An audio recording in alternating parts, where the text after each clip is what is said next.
जरा सोचें, आपके हाथ में ऐसा फोन आ जाए कि आपकी हर ख्वाहिश पूरी कर दे, पर इतनी आसानी से नहीं जैसा आप सोच रहे हैं। कहानी शुरू होती है सिड नाम के एक लड़के से, जो अपने स्कूल में एक लड़की को बहुत पसंद करता था, जिसका नाम एंजी था। सिड का दोस्त उसे कहता है कि तुम्हें एंजी को बताना चाहिए। एक दिन वो स्केटिंग करते हुए एंजी को अपनी तरफ रुझान करने की कोशिश करता है, पर बेचारा कचरे के डब्बे में जाकर गिर जाता है। एंजी जब उसकी मदद करने आती है तो वो तो जैसे उसे देखता ही रह गया था। एंजी इस शहर में नई आई थी। सिड उसे शहर घुमाने का कहता है। दूर खड़ा स्कूल का एक बदमाश लड़का उन्हें देख रहा था। वो भी एंजी को पसंद करता था, पर उससे सिड को कोई खतरा नहीं था। एंजी उसे उसका फोन नंबर मांगती है, पर बेचारे सिड के पास फोन कहाँ था। उसका दोस्त आकर कहता है, दरअसल सिड के पास पहले फोन था, पर उसने गुस्से में तोड़ दिया। घर जाकर सिड अपनी मॉम से अपनी बर्थडे मनाने के लिए पैसे मांगता है, पर वो उन पैसों से फोन लेना चाहता था। उसकी मॉम सिर्फ उसे 30 यूरो ही देती है। फिर वो होटल में चला जाता है, जहाँ पर वो अपने स्कूल के बाद काम करता था। लेकिन लेट आने पर उसका बॉस उसे बहुत डांट रहा था। जब काम खत्म करने के बाद सिड उससे पैसे मांगता है, तो उसका बॉस उसे 100 यूरो देता है, जिसे देखकर सिड तो जैसे पागल हो गया था। पर बेचारा क्या जानता था कि वो नोट नकली था। उसका बॉस उसे मजाक कर रहा था। बाद में सिड एक अजीब सी दुकान पर जाता है, जहाँ पर वो फोन खरीदने गया था, पर दुकानदार उसे बेकार से फोन दिखा रहा था, क्योंकि सिड के पास सिर्फ 30 यूरो थे। फिर वो एक अजीब सा बॉक्स लाता है, जिसमें फोन था। जब वो उस बॉक्स को खोलता है, उसमें से धुआं निकल रहा था,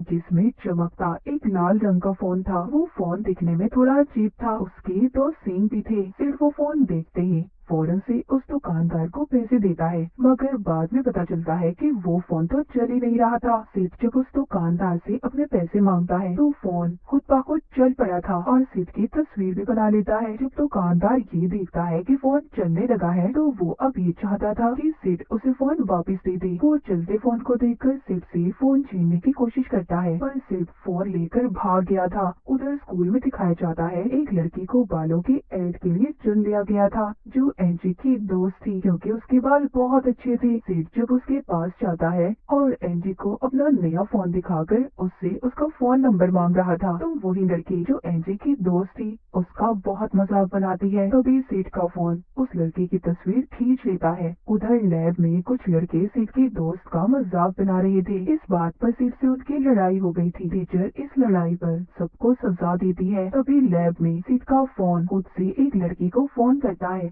और वो उस बालों वाली लड़की जो एंजी की दोस्त थी, इसको बालों का एड मिला था, उस लड़की के बालों में आग लगा देती है। उसे पता ही नहीं था कि उसके बालों में आग लग गई है। वो सिर्फ सबसे यही कह रही थी कि लैब में गर्मी क्यों है। फौरन से उस लड़की के सर पर कपड़ा देकर आग को बुझाया जाता है। जब प्रिंसिपल उस लड़की को अपने ऑफिस में बुलाते हैं जिसने आग लगाई थी, तो वो बताती है, मुझे बस एक कॉल आई थी और फिर मैं नहीं जानती कि मैंने क्या किया और वहाँ पर क्या हुआ। पर अजीब बात ये थी, प्रिंसिपल भी उसे कुछ नहीं कहते और अपने ऑफिस में बैठे मछलियों से बातें कर रहे थे। उधर घर में सिड बैठा एंजी को अपने दिल की बात बताने की प्रैक्टिस कर रहा था। तभी उसका फोन खुद ही एंजी को कॉल मिला देता है। सिड को जब पता चलता है, जब एंजी उसे कहती है, हेलो सिड, ये देखकर सिड बेचारा घबरा गया था। कहता है, मैं तो बस ऐसे ही बोल रहा था। स्कूल जाकर सिड अपने दोस्त को बताता है कि मेरा फोन खुद से हर एक को कॉल मिला देता है। अब जब ये दोनों क्लास में बैठे बातें कर रही थी, तो टीचर को पता चल जाता है। वो सिड के सर पर चौक देकर मारता है और एक सवाल पूछता है, जिसका जवाब सिड को नहीं पता था। लेकिन तभी उसके फोन पर खुद ब खुद जवाब नजर आने लगा था, जो बैठा सिड का दोस्त भी देख रहा था, जिसे देखकर वो बहुत हैरान था। टीचर ने उसके फोन को देख लिया था और सिड से लेकर बाहर फेंक देते हैं। जब क्लास खत्म होने के बाद सिड अपना फोन उठाने जाता है, तो फोन बिल्कुल ठीक था, उसे कुछ भी नहीं हुआ था। उसका दोस्त और सिड दोनों बहुत हैरान थे कि आखिर फोन को पहले से जवाब कैसे पता था। अगली सुबह सिड जब सोकर उठता है, तो फोन उसे बर्थडे विश कर रहा था। जब सिड अपने दोस्त से मिलता है, तो उसको बताता है कि यार मैं नहीं जानता, मैंने तो इसमें अपने पैदा होने की तारीख भी नहीं लिखी, तो कैसे ये मुझे बर्थडे विश कर सकता है। उसका दोस्त कहता है कि मुझे तो तुम्हारे फोन में कुछ गड़बड़ नजर आ रही है, तुम्हें इस फोन को फेंक देना चाहिए। तभी सिड का दोस्त कहता है, अगर तुम्हारा फोन हमारी लैब में लड़ाई वाली सजा को माफ करवा दे। तो ये बात फोन सुन लेता है। अचानक से उन्हें फोन आता है जो प्रिंसिपल की असिस्टेंट का था। वो सिड को प्रिंसिपल समझकर उससे बात करती है। इस तरह इन्होंने अपनी सजा को भी माफ करवा लिया था। फिर ये अपने लिए खाना मंगवाते हैं। वो भी आ जाता है। सिड और उसका दोस्त ये सब देखकर बहुत खुश थे। उधर स्कूल में वो टीचर जिसने फोन को फेंका था वो क्लास में बैठा चौक की उल्टियाँ कर रहा था। जब सिड और उसका दोस्त क्लब में बैठे थे तो सिड का दोस्त उससे फोन उधार मांगता है। कहता है कि इस फोन की मदद से मैं अपने मॉम डैड को करीब लाना चाहता हूँ। सिड उसे फोन देना तो नहीं चाहता था पर फिर भी दे देता है। लेकिन जैसे ही उसका दोस्त फोन पकड़ता है वो बंद हो गया था। वो उसे गुस्से में पानी में डालकर चला जाता है। पर जब सिड उस फोन को उठाता है तो वो दोबारा से उसे चल गया था। सुबह स्कूल में जब ये एंजी के साथ बात कर रहा था तो एक चोर एंजी का फोन चुराकर भाग जाता है। अब ये दोनों अपने स्केटिंग बोर्ड पर चलकर उस चोर को पकड़ने की कोशिश करते हैं। उनके पीछे वही बदमाश लड़का और उसका ग्रुप भी थे जो एंजी को पसंद करता था। पर जब वो लड़का गाड़ी चला रहा था तो उसे फोन आता है और उसकी गाड़ी दीवार में जाकर लगती है। सिड और एंजी को फोन तो मिल गया था। बाद में सिड उसे अपने साथ खाने पर ले जाने का पूछता है पर एंजी उसे ये कहकर मना कर देती है कि उसने हिस्ट्री के पेपर की तैयारी करनी है। बाद में सिड दोबारा से अपने दोस्त से मिलता है जो उसको उसी बदमाश लड़के के बारे में बताता है कि उसका एक्सीडेंट हो गया है। सिड सुनकर कहता है क्या हुआ, वो जिंदा है ना, मरा तो नहीं ना। अभी हिस्ट्री के टीचर को फोन करते हैं और उससे सारे सवाल पूछ लेते हैं। तभी उन बदमाश लड़कों का गिरोह इन्हें पकड़ लेता है और दोनों को बहुत मारता है। मगर तभी उस लड़के को वहाँ पर फोन आता है पर सिड उसे फोन उठाने से रोकता है ताकि इसे दोबारा से नुकसान न पहुँचे। थोड़ी देर बाद उधर एक लड़की आती है जो कहती है कि सिड आज हमें नकल करवाने वाला है। ये सुनकर बदमाश लड़का उसे छोड़ देता है। होता भी ऐसे ही है। सब पेपर देकर बहुत खुश थे क्योंकि सिड ने सबको हिस्ट्री के सवाल बता दिए थे। जब ये कैंटीन में खाना खा रही थी तो एंजी सिड को अपने साथ बैठने का कहती है। बदमाश लड़के को ये देखकर बहुत गुस्सा आ रहा था पर अचानक से उसके फोन पर कॉल आती है। जब ये फोन सुनता है तो फोन सुनते ही अजीब अजीब हरकतें करने लगता है। अपने कपड़े उतार कर डांस करता है। ये बात तो साफ थी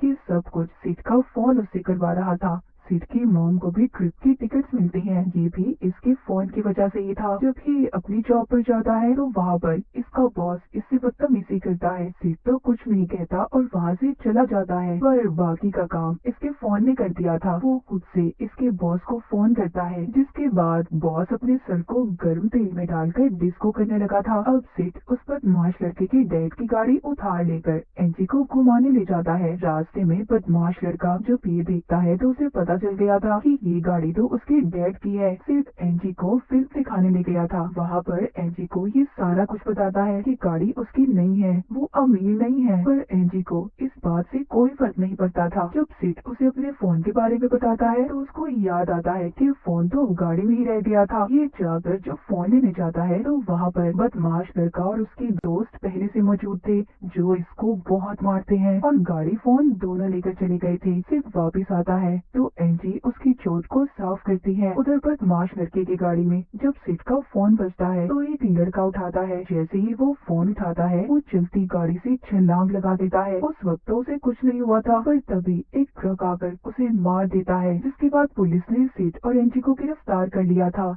क्योंकि बदमाश लड़के का ये कहना था कि सिड अपने फोन से लोगों को अपने कंट्रोल में करता है और फिर उनसे गलत काम करवाता है। जेल में पुलिस इंस्पेक्टर जब सिड से सवाल जवाब कर रहा था तो उसको भी फोन आता है। वो बड़े ही मुस्कुराकर जब फोन सुनता है तो बहुत ही आराम से सिड को छोड़ देता है और उसे उसका फोन भी वापस कर दिया था। बाद में सिड को अपने बॉस की खबर मिलती है कि उसने अपना सर तेल में डाल दिया। अब सिड को भी ये एहसास हो गया था कि उसका फोन कितना खतरनाक है। वो अपने फोन से पूछता है कि तुम ऐसा क्यों कर रहे हो, लोगों को नुकसान क्यों पहुंचाते हो। वो फोन जवाब देता है कि मैं तुमसे प्यार करता हूँ। सिड उस फोन को खुद तोड़ने की कोशिश भी करता है पर वो नहीं टूटता। आखिरकार सिड ने उसे एक गड्ढे में फेंक दिया था। उधर एंजी के घर पर सब दोस्त इकट्ठे थे। कहते हैं कि सिड के फोन की वजह से बहुत बड़ी बड़ी मुसीबतें सामने आ रही हैं। पर एंजी उनसे कहती है सिड का कोई कसूर नहीं, मैंने खुद उस फोन को खुद ही से नंबर मिलाते देखा है। दूसरी तरफ सिड के पास कुछ लोग उसका फोन लेकर आए थे। कहते हैं कि हमें गड्ढे से मिला है। अब सिड के पास उसका दोस्त भी आता है। ये सोचते हैं कि कैसे इस फोन को वो खुद से दूर करें। तभी सिड का फोन खुद से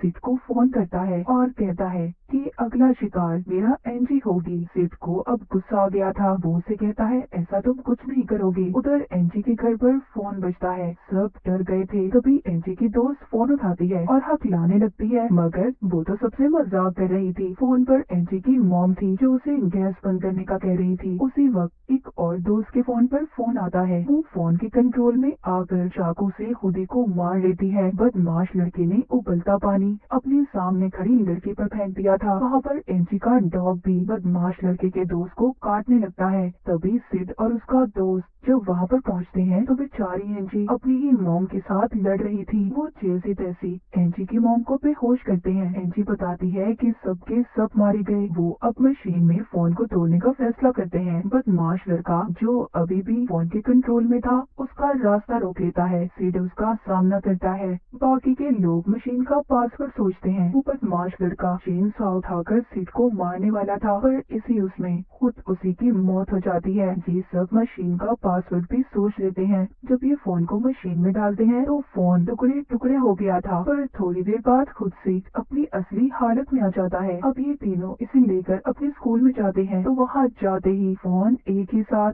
सभी बच्चों को फोन कर देता है। एंजी सबसे कहती है कि कोई फोन नहीं उठाएगा, पर वहाँ प्रिंसिपल आकर अपना फोन एक टीचर के कान पर लगा देते हैं, जिससे वो वहीं पर मर जाती है। सब बच्चे डर गए थे, पर अब हजारों लोग सिड और एंजी को मारना चाहते थे। तभी सिड को एक आइडिया आता है। वो फोन को लिक्विड नाइट्रोजन गैस में डाल देता है, पर प्रिंसिपल जो पहले से उस फोन के कंट्रोल में थे वो फोन को निकाल लेते हैं। पर सिड का दोस्त उस फोन को ले लेता है। वहाँ पर एक लड़का सिड के दोस्त के कान पर फोन लगाता है ताकि वो भी फोन के कंट्रोल में आ जाए, पर वो फिर भी फोन को टैंक में डाल देता है। फोन जम गया था। सिड का दोस्त बताता है कि उसने पहले ही अपने कानों में रुई डाल दी थी। सिड अपने दोस्त को गले लगा लेता है और एंजी भी सिड से अपने प्यार का इजहार करती है। जल्दी उन्होंने उस टैंक को समंदर में फेंक दिया था जिसमें फोन था। क्या आप भी अपनी ख्वाहिशें पूरी करने के लिए अभी भी ऐसे फोन को लेना चाहते हैं? कमेंट्स में जरूर बताइएगा। इसी के साथ हेल फोन की ये कहानी यहीं पर खत्म हो जाती है।